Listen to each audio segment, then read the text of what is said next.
According to the theory of evolution, all beings evolve over the course of generations through a process of natural selection. Adaptation is the mechanism whereby an organism becomes better suited to deal with changing habitats. As a species, human beings have now reached a critical juncture. We have entered the age of adaptation.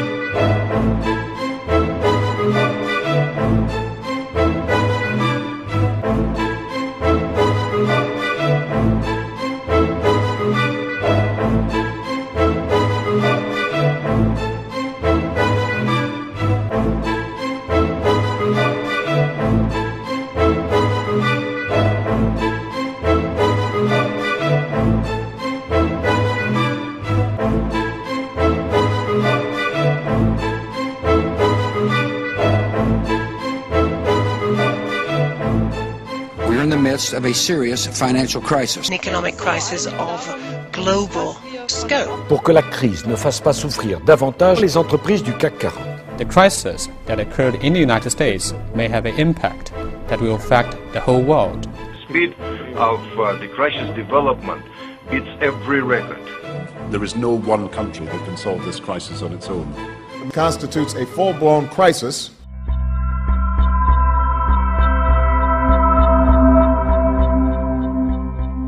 Our leaders acted immediately to respond to the economic crisis, yet international plans to tackle climate change have always been delayed.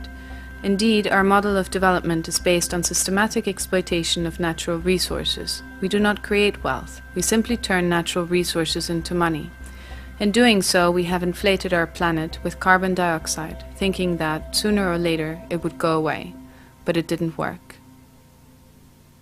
Most of our activity, because it's fossil fuel powered, must be unsustainable. It can't continue forever. We can't continue to find fossil fuel forever. And even if we could, there's now deep concerns that the climate, the atmosphere, cannot assimilate that level of waste.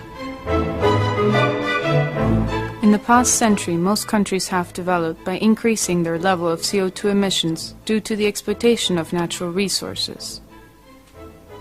Since the 1950s, developing countries as well have embraced the same approach, thereby emitting growing quantities of CO2 before being able to see progress in terms of national wealth.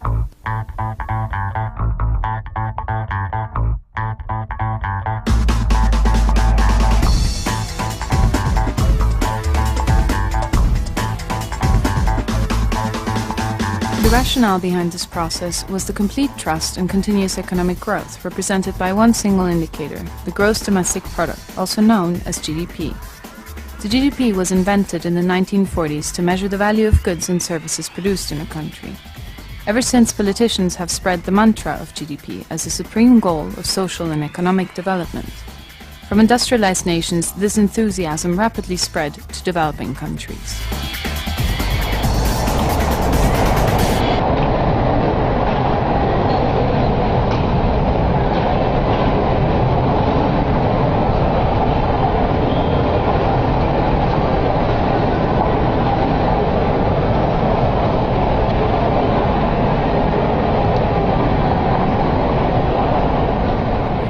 We'd have to make the country grow.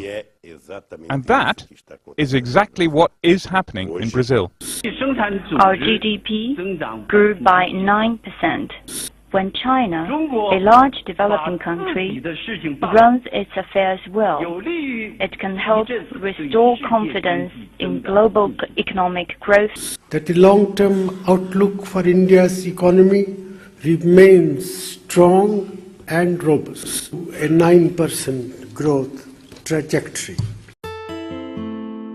But what does GDP tell us about well-being? Simon Kuznets, the economist who developed the GDP formula, was the first one to warn against misusing his indicator. He argued that the welfare of a nation can scarcely be inferred from a measure of national income, and that distinctions must be kept in mind between quantity and quality of growth. More growth of what and for what?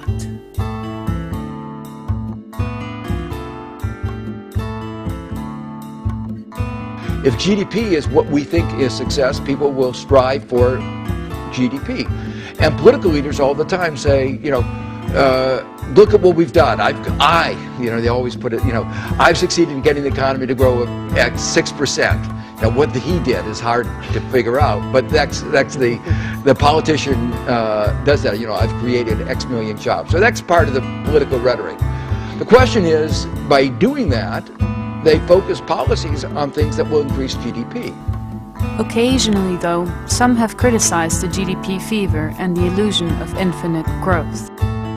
Too much and for too long, we seem to have surrendered personal excellence and community values in the mere accumulation of material things. That gross national product counts air pollution and cigarette advertising and ambulances to clear our highways of carnage. It counts special locks for our doors and the jails for the people who break them. It counts the destruction of the redwoods and the loss of our natural wonders in chaotic sprawl. It counts napalm, and it counts nuclear warheads and armored cars for the police to fight the riots in our cities. It counts Whitman's rifles and Speck's knives, and the television programs which glorify violence in order to sell toys to our children. Yet the gross national product does not allow for the health of our children, the quality of their education, or the joy of their play. It does not include the beauty of our poetry, or the strength of our marriages, the intelligence of our public debate. It measures neither our wit nor our courage, neither our wisdom nor our learning, neither our compassion nor our devotion to our country. It measures everything in short, except that which makes life worthwhile. Even though it does not measure real well-being, GDP has now acquired a life of its own. In its name, the world has been pushing economic growth at all costs by depleting the planet's natural resources, most of which come from poor countries in Asia, Latin America, and Africa. If our world were a country, it would be one of the most unjust in history. 1.5 billion people live on less than $1 a day. 10 million die every year of hunger. Rising food prices may push 100 million people deeper into poverty. Meanwhile, we are making our planet even hotter through our habits of consumption. So we further contribute to climate change, thereby endangering our natural world and the ecosystem in which we live. When I was growing up, the whole village was forested. We had thick forests that as kids we are scared to get inside. Now when I look back many years later, all this have disappeared. The many streams, the many springs, the many rivers that we used to swim in as children are all gone. The greenhouse effect caused by CO2 emissions has wreaked havoc with our climate. In the past 5 years, the number of natural disasters has increased by over 38 times if compared to the beginning of the 20th century. Besides floods, droughts, and other natural disasters, changing weather patterns affect our ability to grow food and access drinking water. In turn, this makes people more vulnerable and increases the likelihood of famine and conflict. Farmers can no longer predict, rain periods. In the past, they would prepare, their fields, with that accuracy, and it would normally coincide the rains. This time they have to gamble, So it's not uncommon to see farmers, divide their seeds, during planting time and just plant half of it and hold back to see what happens.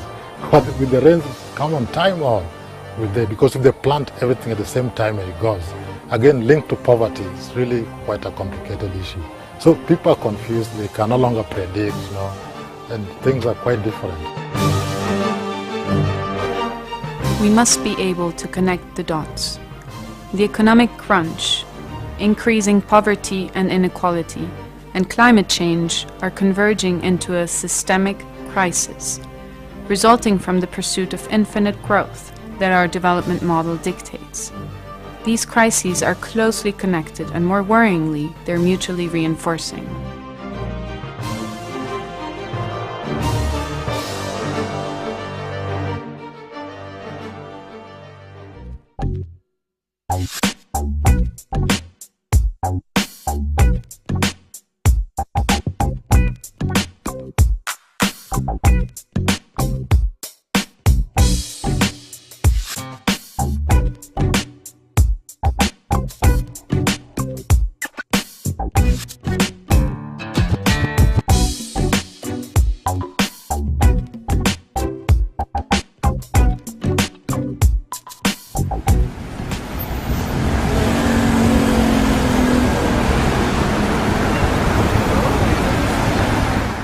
We know that this process is not sustainable, and yet we try our best to avoid changing our development model.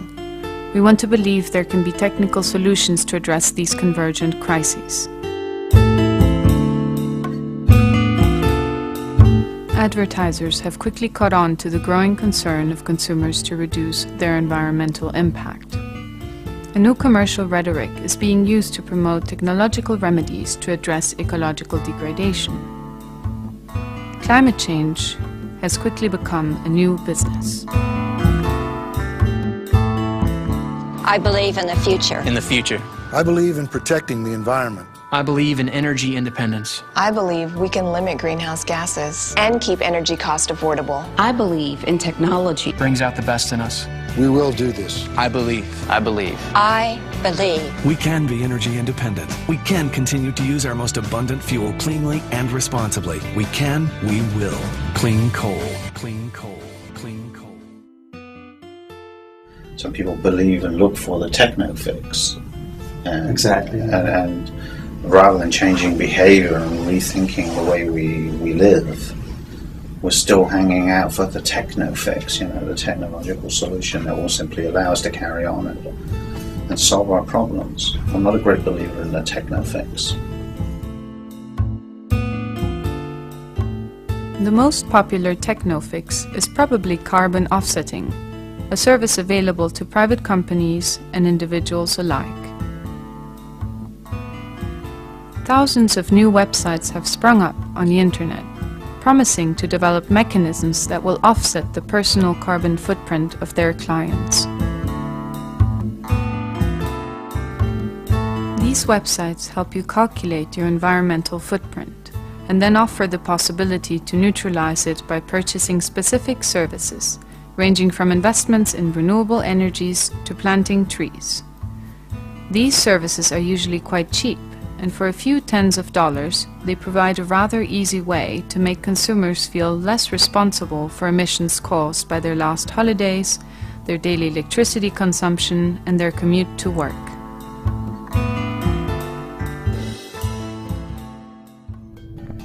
These days, it seems like almost everyone has started making some changes towards a more eco-friendly life. And at BEF, we can help you discover even more simple ways to soften your impact. But we also realize that reducing our carbon footprint only goes part of the way to a truly clean lifestyle.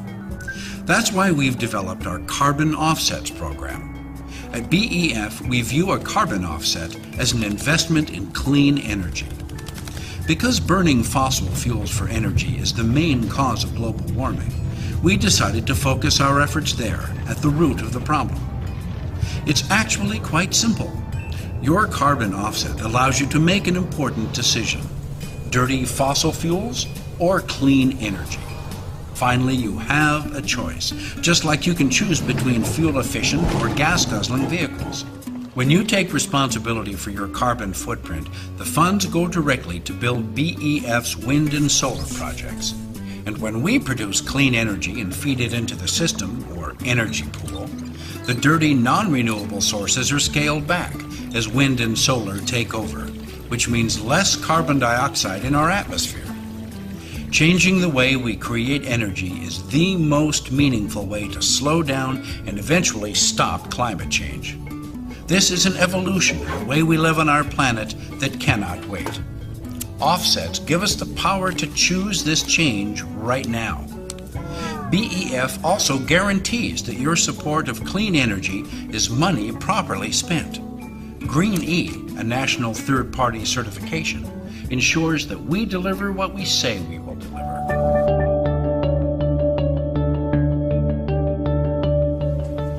If you fly from here back to Europe, well, that takes about 24 hours to get there, and the carbon is emitted over that 24-hour period. When you buy an offset, which might be somebody planting some trees on your behalf, well, the question you have to ask yourself is over how long a period is the carbon in the offset going to take to sequestrate your 24 hours of emitting behavior? Very few people buy enough trees to be planted that will offset the carbon in a 24-hour period. Very few people actually buy enough offset to plant trees for 1 year to offset that 24 hours of activity. And if you only buy a few trees, it may take 100 years, or whatever the growth period of those trees are before they reach maturity, to offset that 24-hour activity. And the question you have to ask is, what did you do the next day? Did you emit no carbon the next day for the next 100 years while your trees grow? Of course not. So the danger is that the offsetting behavior will never keep up with and never catch up with your emitting activity. So unless you can systematically find other ways of reducing carbon in your emitting activities, or any GHG, the tree planting is never going to be sufficient. Planting trees to capture carbon is quite easy, but presents several problems. Trees have to be protected throughout their whole natural life, after which timber has to be stored properly so that it does not decompose, releasing carbon back into the atmosphere. At the moment, wind turbines and solar panels are produced by using energy from fossil fuels, and in the short run, the sharp growth in the production of these tools might increase the level of CO2. Therefore, carbon offsetting has been criticized by many with scientific arguments and by some with irony. And what we do is cheat offsetting. So if you're in a relationship, or you're lucky enough to be with someone, and for whatever reason something goes a little bit wrong, one of you does something that you probably shouldn't have done. That happens quite often. Yeah, right. Yeah. Well, what you can do is you can come to us and pay us a small amount of money. And what we do is we take that money and we invest it in couples like yourselves who are faithful to each other, and that way we can neutralise the damage that you've done to your relationship. All we're doing is taking this well-established concept of carbon offsetting and moving it into the arena of cheating. Carbon offsetting doesn't provide us with a solution to climate change, and it in fact delays people in making real changes in their lifestyles. And the longer we put off those changes, the harder it's going to be to make them, the more damaging and the more destructive it's going to be when we do eventually have to move to this low-carbon economy. If you depicted it as a caricature, you have a sort of rather indulgent, overfed, fat Westerner buying offsets, thinking they're doing a great thing, and then there's some poor African being displaced from their land in order to put in a monoculture forest. So the Westerner can carry on their activity. So there's a real justice issue in here that often doesn't surface necessarily.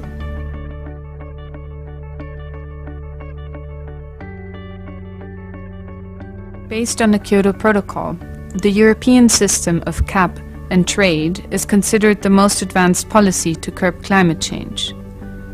It is an administrative approach used to control CO2 emissions by providing allowances to firms and companies, and then let the market regulate how these credits can be traded.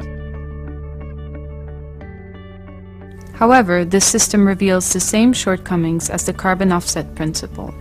How are allowances established? How does one make sure they do not become permissions to pollute?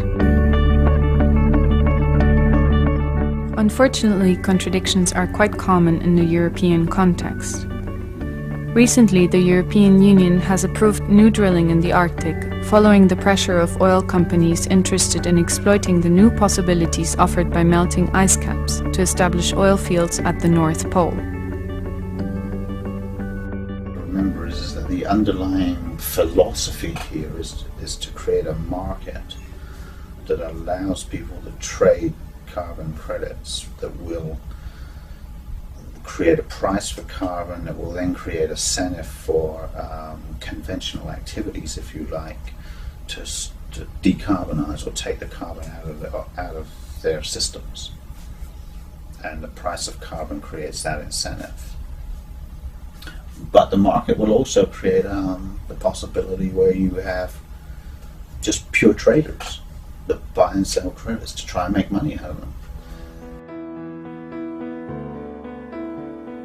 As long as we refuse to recognize that climate change is simply revealing the unsustainability and profound injustice of our development model, we will not be able to address the systemic crisis the world is facing. State policies, market dynamics, and technological innovation can surely help, but only if they become part of a general revolution of our way of life.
Changing faster than people can cope, so it's creating more vulnerability.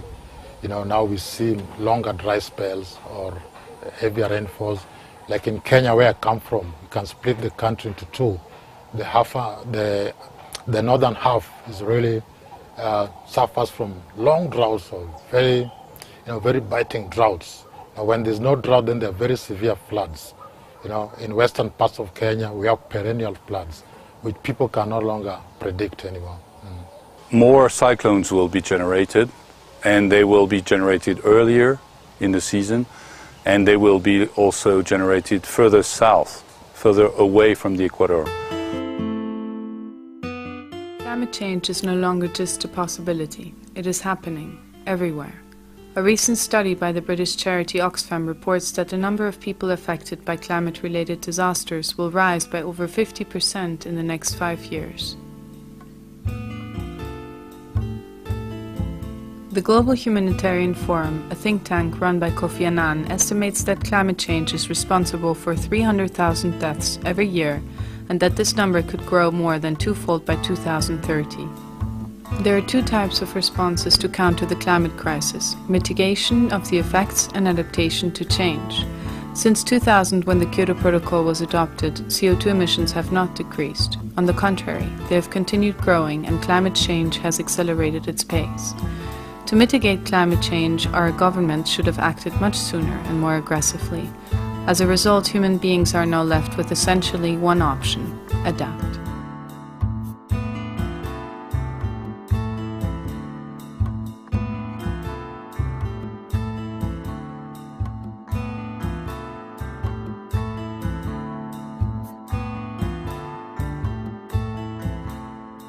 Many centuries people have adapted to the physical climate in which they find themselves. I think this is just happening so rapidly now that people struggle to keep up. That they are also probably finding themselves in a situation where they're not quite sure how exactly do they go about to adapt. What would the future hold? If they adapt, let's say, just agricultural practices, today, in 5 years' time, what new adaptation do they need to do? And I think that's uncertainty where people are very cautious, because in many cases this is the livelihood of many communities. The process of adaptation will not only affect poor countries, it will have an impact on rich countries too. Since 1999, the NATO military alliance has been developing strategies to deal with the new phenomenon of environmental security. In April 2009, the European Union has further integrated its approach for adaptation to climate change.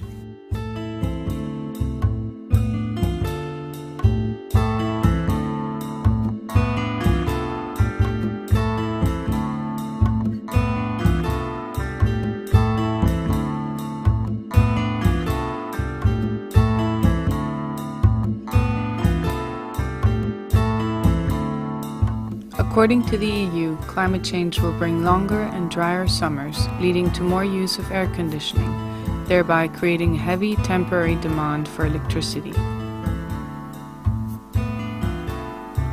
1 billion people may be forced to move between now and 2050, in a dire global crisis with more far-reaching consequences than the aftermath of World War II. Floods are already Europe's costliest natural catastrophe, but a more devastating long-term threat is the complete collapse of the Greenland ice sheet, which would cause a 7-meter sea level rise, thus destroying major cities like London and Amsterdam.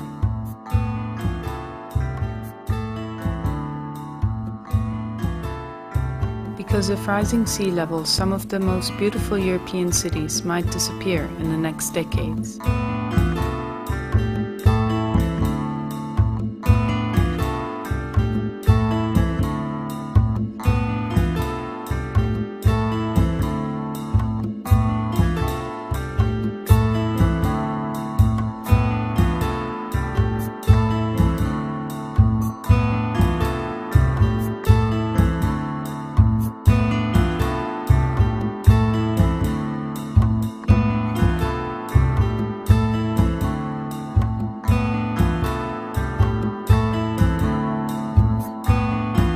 Development model based on continuous economic growth has left the planet with a systemic crisis of rising poverty, unstable economies, and global ecological disaster. Our planet is a universe of unique beauty and renewable energy which makes human life possible. To recreate all processes that nature offers us for free, from water flows to pollination, we would need to spend more than 1,000 times the global economy. Who can afford that?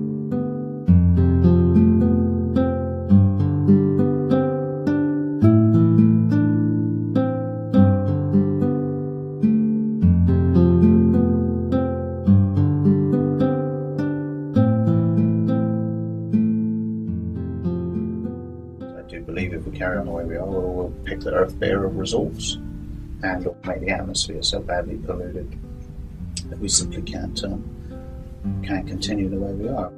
So there's actually a moral responsibility by the international community.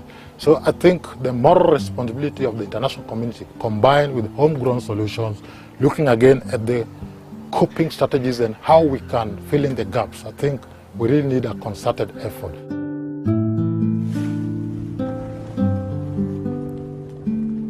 There are no alternatives to adaptation, but we can still decide how to adapt. There are two possible scenarios. We can continue with our development model based on economic growth and prepare for the worst, or we can view climate change as a warning, as the final evidence of the deep injustices that ravage our societies. Perhaps this might be our last chance.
in the midst of a serious financial crisis. An economic crisis of global scope. Pour que la crise ne fasse pas souffrir davantage les entreprises du CAC 40. The crisis that occurred in the United States may have an impact that will affect the whole world. The speed of the crisis development beats every record. There is no one country that can solve this crisis on its own. It constitutes a full-blown crisis.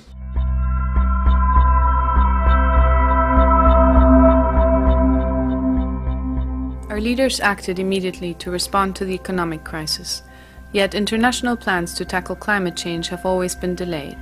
Indeed, our model of development is based on systematic exploitation of natural resources. We do not create wealth, we simply turn natural resources into money at a critical juncture.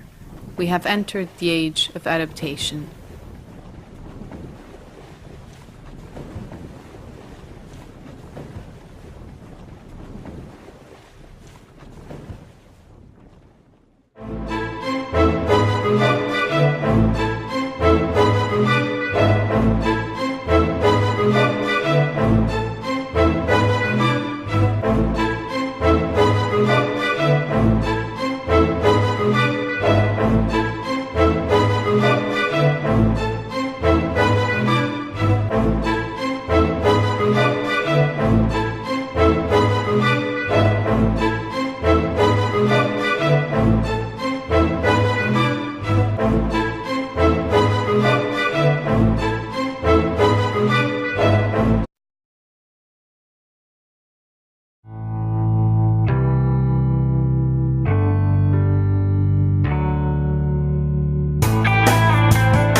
Across the globe.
According to the theory of evolution, all beings evolve over the course of generations through a process of natural selection.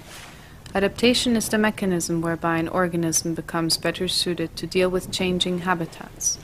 As a species, human beings have now reached. In doing so, we have inflated our planet with carbon dioxide, thinking that sooner or later it would go away. But it didn't work.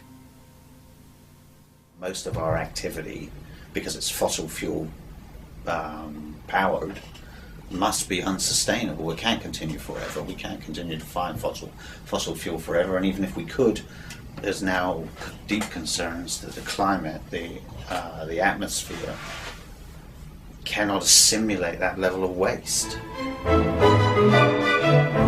In the past century, most countries have developed by increasing their level of CO2 emissions due to the exploitation of natural resources. Since the 1950s, developing countries as well have embraced the same approach, thereby emitting growing quantities of CO2 before being able to see progress in terms of natural